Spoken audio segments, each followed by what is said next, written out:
Vou só compartilhar aqui na página. Pronto. Já estamos lá e já tem o pessoal começando a assistir.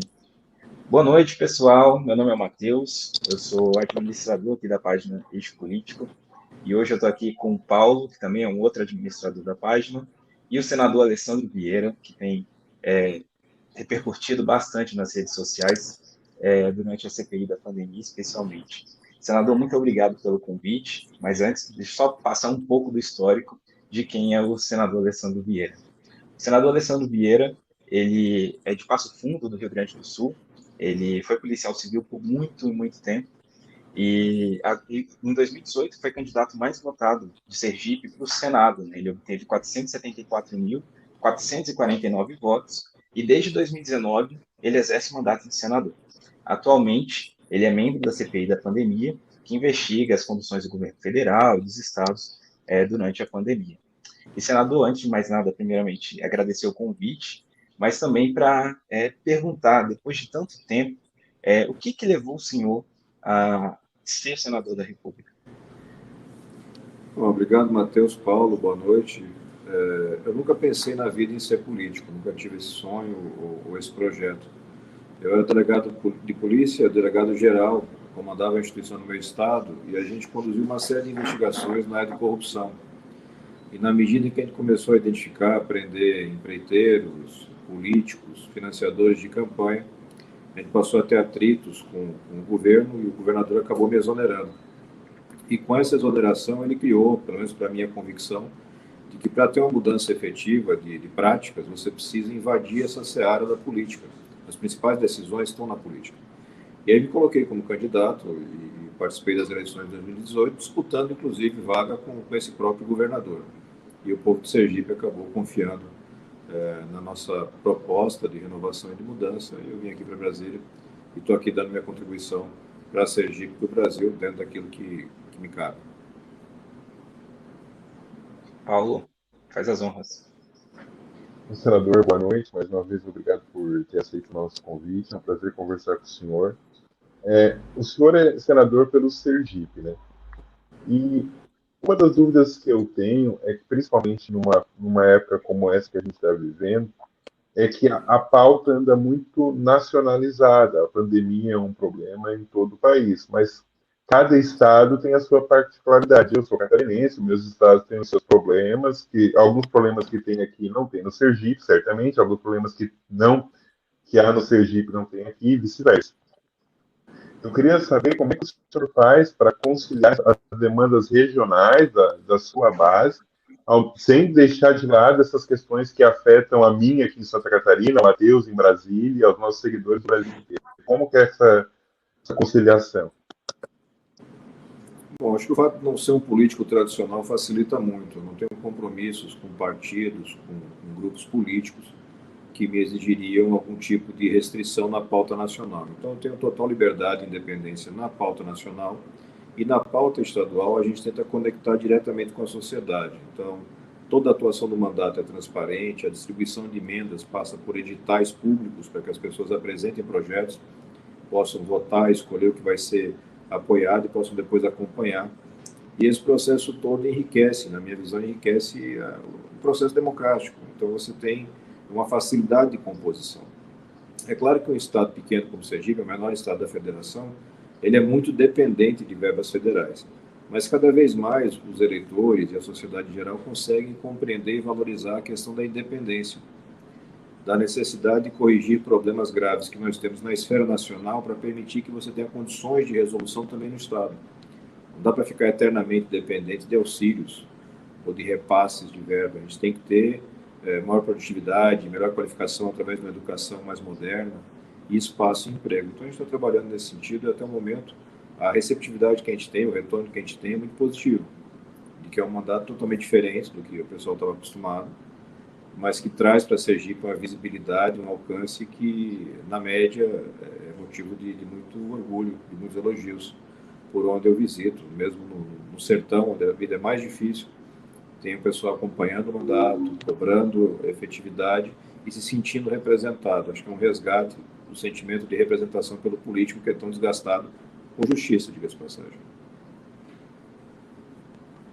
Senador, e uma outra pergunta, em 2018, o senhor foi eleito na esfera da segurança pública, né? Então, junto com vários outros senadores, especialmente, não só senadores, mas deputados, mas em especial os senadores, teve uma bancada muito forte da segurança pública.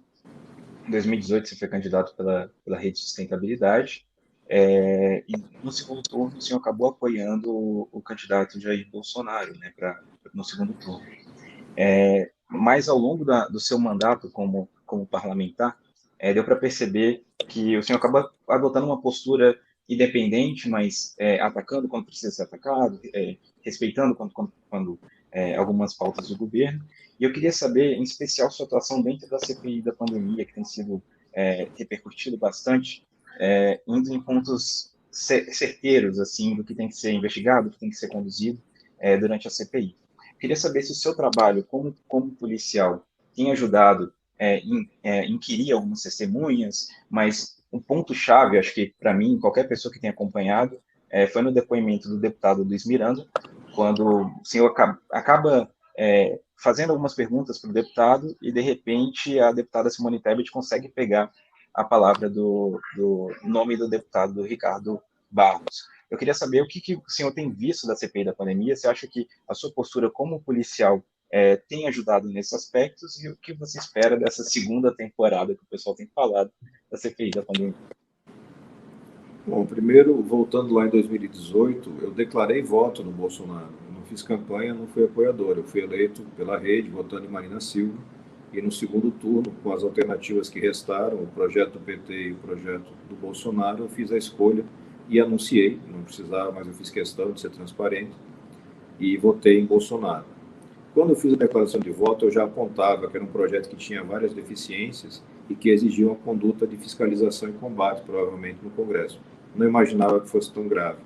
Eu hoje falo com todas as letras que me arrependo da escolha, me arrependo do voto. Jair Bolsonaro prejudica a democracia, prejudica a gestão pública e o impacto negativo vai ser sentido por gerações. Na CPI é natural, pela prática, são quase 2 décadas de investigação, que eu tenha um pouco mais de facilidade, seja na técnica para fazer o interrogatório, seja na coleta de informações em geral. Isso tudo parte de um preparo anterior, você tem que ir para o depoimento sabendo quem é o depoente, tentando identificar rapidamente qual é o perfil psicológico que você tem ali. Você citou o exemplo do deputado Luiz Miranda. O deputado Luiz Miranda tem uma característica muito clara que é a vaidade, né? Um cidadão extremamente vaidoso. E esse é um bom ponto para você atacar e motivar respostas mais efetivas, mais verdadeiras. E a gente conseguiu isso, numa parceria ali com a Simone, e que a gente vem repetindo, por coincidência de posição de falas, a gente tem conseguido, em conjunto, levantar informações e depoimentos que são bastante relevantes. Acho que é uma contribuição boa e que tem, sim, essa carga que vem da carreira como delegado, como policial civil. Senador, o senhor até mencionou sobre a ameaça à democracia do presidente Jair Bolsonaro. O senhor, como senador, qual o papel que o senhor vê no Congresso, como um todo, não só o Senado, para, por vezes, barrar, evitar como o termo que ficou tradicionalmente o pessoal repete, que é esse rompimento institucional, essa possibilidade. Como que o senhor vê que a atuação do Congresso deve ser, se o senhor acha que está adequado ou se deveria adotar alguma outra medida? E eu não falo apenas de impeachment, eventualmente outra atividade do Congresso, já que também é um poder constituído da República. Uma parte muito expressiva da política brasileira vê o Congresso Nacional como um mero entreposto de cargos, emendas e recursos. E isso rebaixa muito a importância institucional que o Congresso tem. O Congresso deve ser um formulador e um fiscalizador de políticas públicas. O que a gente tenta fazer como parlamentar, aproveitando a nossa condição de independência, é empurrar o colegiado nesse sentido. Então, a CPI hoje existe por conta não só das assinaturas que foram colhidas, eu fui um dos primeiros signatários, mas por conta do mandato de segurança que eu impetrei no Supremo juntamente com o senador Jorge Cajuru. Foi isso que obrigou a instalação da CPI, que hoje já se sabe tão necessária e tão importante. Então, esse conhecimento da relevância institucional do Senado, a importância que tem o parlamentar, a obrigação que você tem de bem representar, é o que sinaliza no sentido de resistência. Você não pode aceitar uma rotina de ataques diários à democracia. O mundo já aprendeu que hoje os projetos autoritários eles acionam os seus mecanismos justamente por esse meio.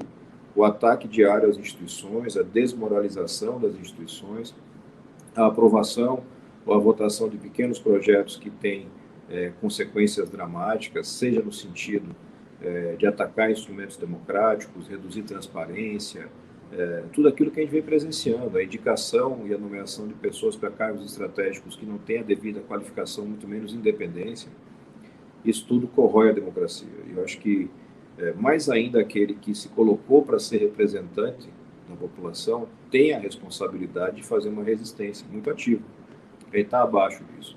Os presidentes das casas se manifestam muito abaixo daquilo que se espera de quem está na linha sucessória da presidência e que tem tanta responsabilidade. Mas acho que é um processo de mudança e nesse processo a gente vai ter que seguir essa rotina de forçar um pouco mais, empurrar um pouco mais o Congresso para que ele assuma um protagonismo para o lado positivo do que o Brasil precisa, não só para essa coisa de cargos, emendas e recursos que não constrói nada e que a gente já está cansado de ver. Senador, acho que você trouxe um ponto muito importante para o debate, que foi a questão do protagonismo do Congresso. No início da legislatura, a gente pôde perceber isso fortemente, um Congresso bem atuante, quando tinha algum veto do presidente, derrubava o veto no Congresso, então a gente viu esse protagonismo dentro do parlamento brasileiro. E eu queria entender a sua postura como presidente, vendo, já fiz como presidente, como senador, desculpa, vendo os ataques recentes do presidente Bolsonaro, igual você trouxe os ataques diretos à democracia brasileira. Recentemente, o TSE enviou uma notícia-crime do presidente para o STF. Essa notícia-crime foi aceita hoje como para incluir o presidente dentro das investigações do inquérito das fake news. E dentro desse arcabouço das fake news, eu trago o seu PL, que foi pautado no Senado, que é o PL das fake news. E eu queria saber, basicamente, se o senhor espera que, com esse tema em voga novamente, das fake news, ele já foi aprovado no Senado, está na Câmara, se a gente pode recuperar esse debate do PL das fake news. Tirar da mão dos criminosos as ferramentas para cometer o crime é muito importante. Quando a gente fala do projeto das fake news, ele não fala de nenhum tipo de censura de conteúdo. Não é isso que a gente quer fazer, e nem eu acho que seja uma coisa fácil ou viável de se fazer. Decidir o que é o que não é verdade. Mas eu preciso tirar os instrumentos artificiais que são usados para disseminar as mentiras. Então, a utilização de robôs, a utilização de publicidade e impulsionamento sem nenhum tipo de transparência, o uso de contas falsas, todos esses recursos precisam ser coibidos. E a responsabilização tem que estar com as plataformas, porque, afinal de contas, são elas que têm os recursos e que têm o lucro que vem dessa movimentação de contas. Então, a gente tem que ter uma clareza da importância do debate. Foi um debate muito difícil, a aprovação aqui no Senado aconteceu, mas com uma margem relativamente pequena de votos, e na Câmara dos Deputados o debate não avançou. Está na gaveta lá do Arthur Lira, já herdado de uma gaveta do Rodrigo Maia. Eu acho que eles prestam um desserviço para a democracia e para a saúde pública. Lá naquela época eu alertava, dizia, olha, é importante votar isso daqui, porque no quadro de pandemia você ter a disseminação criminosa de mentiras vai matar gente, e matou muita gente, por orientações equivocadas que ainda hoje persistem, com grandes disseminadores de fake news, com ferramentas ilegais que são utilizadas e com dinheiro que é utilizado para fazer isso. Inacreditavelmente, tem gente que gasta dinheiro para espalhar mentiras contra, por exemplo, o uso de máscara, ou a vacinação, ou o distanciamento social, enfim. Tudo aquilo que o mundo inteiro já mostrou que é necessário fazer. Então, é um debate importante. Não é fácil porque desagrada as empresas, e as empresas controlam o fluxo de comunicação hoje, e desagrada também essas franjas mais autoritárias e radicais, que querem ter essa liberdade, confundindo liberdade de expressão com o direito de atacar a democracia. As duas coisas não se confundem. A gente tem que ter um marco muito claro para que a gente possa ter respeito e equilíbrio. Ninguém suporta um impacto de um ataque bem orquestrado na internet. Um ataque em massa, feito com contas falsas, com robôs, com fazendas de robôs, ele é de difícil resolução, ele gera um impacto na imagem do cidadão, e depois, os desmentidos não chegam a um décimo disso daí. Então, a gente tem que ter coragem de enfrentar esse debate. Eu espero que a Câmara dos Deputados cumpra seu papel, ainda que sabendo que o perfil do deputado Arthur Lira não é lá muito favorável. Paulo, se você me deixa só fazer um complemento na minha pergunta, dentro dessa questão do inquérito das fake news, a gente vê o presidente da República sendo investigado por disseminação de informações falsas. Eu queria entender, senador, o que você vê como autoridade máxima, basicamente, do país, estando envolvido num cenário desse. Nós temos um presidente da República que usa a mentira como método. É um método político utilizado por Jair Bolsonaro. Ele mente todos os dias, normalmente ele mente várias vezes por dia. Ele tem consciência de que está mentindo. Ele faz isso com objetivos muito claros e deliberados. Ele quer manter mobilizada uma base de apoiadores, ele quer atacar outras pessoas ou instituições. E aí não tem limite. Ele testa os limites democráticos o tempo inteiro e só agora, já quase 3 anos depois, você tem as primeiras reações concretas. Ele hoje é investigado nesse inquérito que apura a disseminação de notícias falsas. Ele foi alvo de interpelações de partidos. Eu, pessoalmente, fiz uma interpelação ao presidente Jair Bolsonaro no tocante às acusações que ele faz sistemáticas de fraude eleitoral, para que ele apresente essas provas e, não tendo as provas, que ele seja responsabilizado por isso. Porque ele tem que colocar no Brasil, finalmente, uma condição básica de um país sério. Todo mundo está submetido à mesma lei. Se eu não posso, se você não pode sair por aí mentindo e atacando as pessoas, o presidente também não pode. Aliás, ele deveria poder muito menos. E a gente tem que trazer esse peso institucional em garantia da democracia e da liberdade. Eu acho que a gente tem uma batalha muito dura pela frente, mas com expectativas muito boas. Senador, essa sua postura de independência e, por vezes, acaba sendo uma postura oposicionista, o senhor acha que isso tem atrapalhado o senhor de alguma forma? O senhor se sente prejudicado, não só como vítima de eventuais fake news, mas até mesmo no seu estado, se há algum aparato que trabalha contra o senhor por causa dessa postura que o senhor adota, considerando que o senhor é um senador da República, que o que o senhor fala repercute mais do que coisas que muitas outras pessoas falam. Então, a gente encontra sempre essa questão dos ataques e ofensas pela internet, dos radicais, né?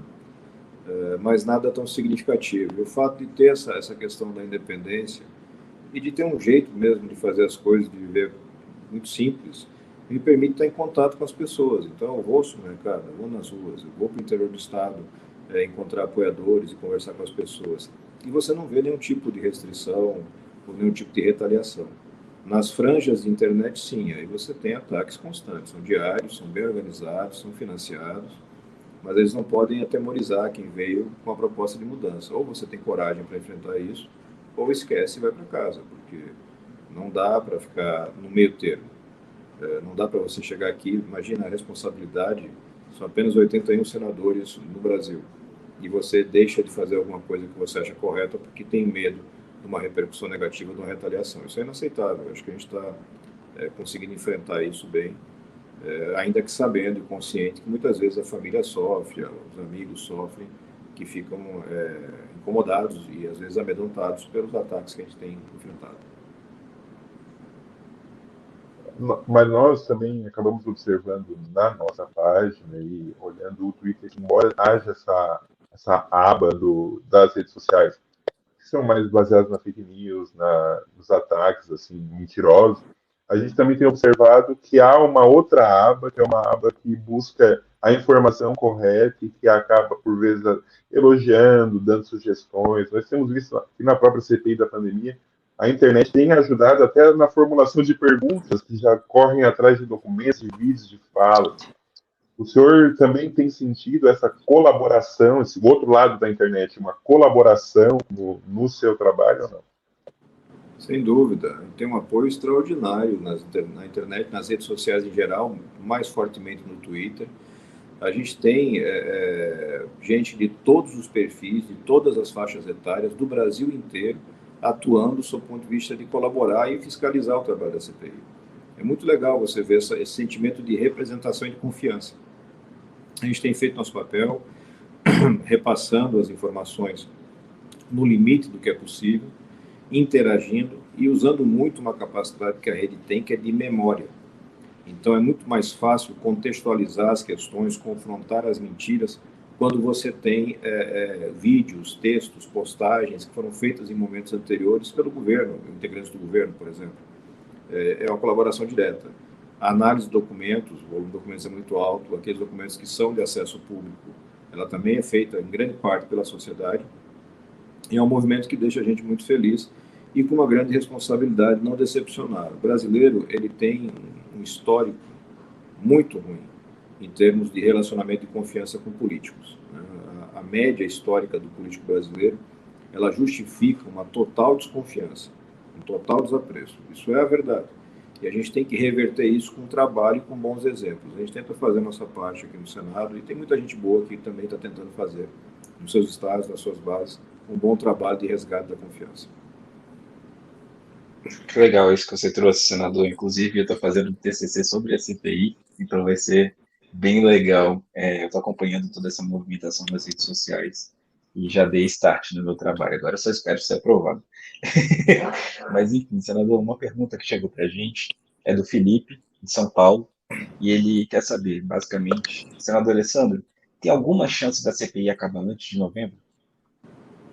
Acabar antes de novembro? Tem sim. A gente tem um esforço, uma ideia de concluir isso dentro do mês de setembro.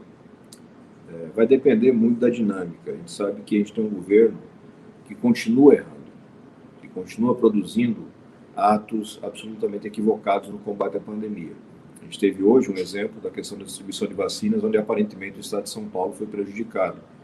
Então, são vários fatos que vão se encadeando e que exigem a atuação da CPI. Mas se tiver um mínimo de normalidade, eu acho que até o final do mês de setembro a gente pode ter um relatório apresentado e possivelmente votado.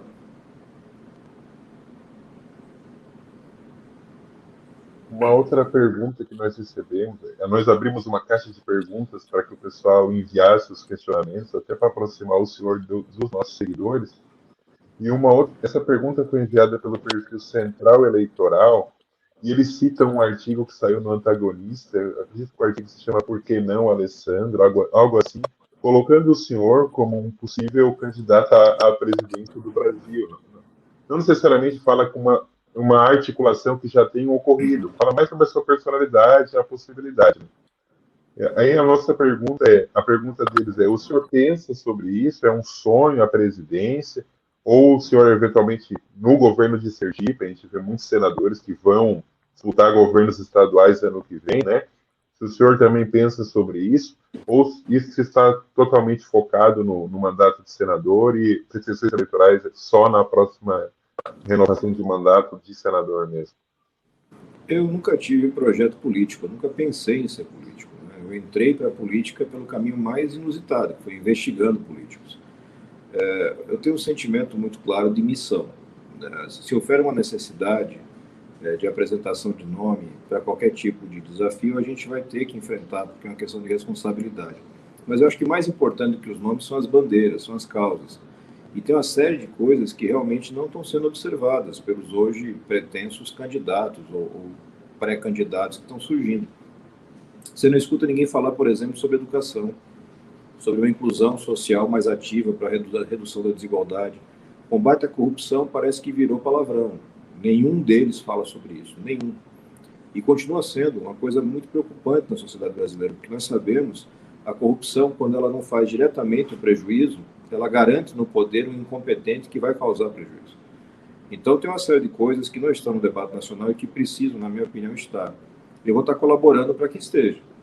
E espero, e tenho trabalhado muito, pelo surgimento de nomes que tenham essa capacidade de aglutinar apoio num tamanho suficiente para tirar no segundo turno o atual presidente ou o ex-presidente Lula. Eu, sinceramente, Alessandro, não me sinto representado pelo retorno do Lula, como não me sinto representado pela permanência do Bolsonaro.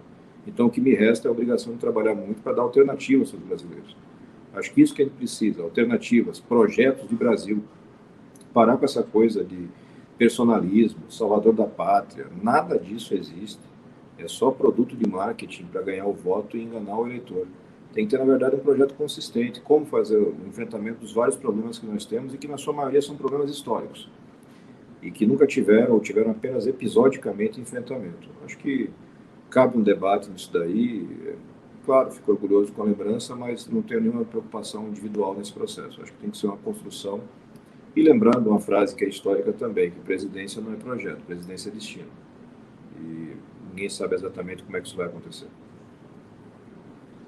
Senador, eu acho que a gente já está quase chegando no limite do nosso tempo, mas a gente acompanhando a CPI da pandemia, não só a gente, isso a gente recebeu também de pergunta na nossa caixa, vários convocados da CPI acabaram mentindo, ocultando algumas informações.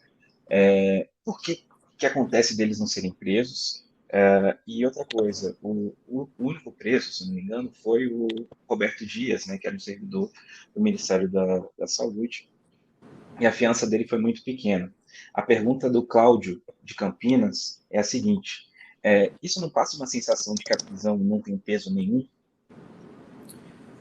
Isso passa muito pela falta de ambientação dos senadores com as ferramentas de uma investigação. Se você for lembrar, lá no começo, na ativa do Van Garten, eu já fiz o alerta do senador Omar Aziz no sentido de que seria necessário avaliar a prisão em flagrante pelo crime de falso testemunho. E naquele momento ocorreu uma resistência. O senador Omar Aziz entendia que não, que era uma medida extrema, era melhor enviar para apuração futura. Eu alertei que aquilo ia se repetir, ele ia ter que se adaptar, compreender a importância da ferramenta e utilizá-la. Até que chegou no ponto ali, naquele ponto de virada com o Roberto Dias, e que eu acho que a partir de agora passa a ser uma métrica mais padronizada. Hoje e ontem nós tivemos depoimentos com mentiras, mas mentiras, eu diria que menos flagrantes, mas repetindo a situação que a gente teve lá atrás com vários depoentes, inclusive o ministro Pazuello, não há dúvida de que é caso, sim, de executar uma prisão em flagrante por conta do delito de falso testemunho. Lembrando que o Supremo já avaliou essa questão. Mesmo para aqueles que estão abrigados em habeas corpus, ou seja, estão protegidos com o direito de não se incriminar, com relação aos outros fatos, não podem silenciar, não podem mentir, não podem omitir. E se você tiver a configuração de alguma situação dessa, uma vez compromissado, pode sim ter a prisão.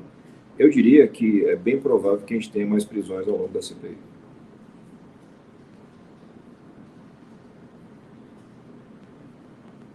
Paulo, quer fazer a última pergunta? Na verdade, não é bem uma pergunta. Senadora, a nossa página, nós temos 127 mil seguidores, e eu não o número agora meio que eu estou chutando, mas eu diria que 80% a 90% dos nossos seguidores são muito jovens, na faixa ali dos 18 a no máximo 30 anos.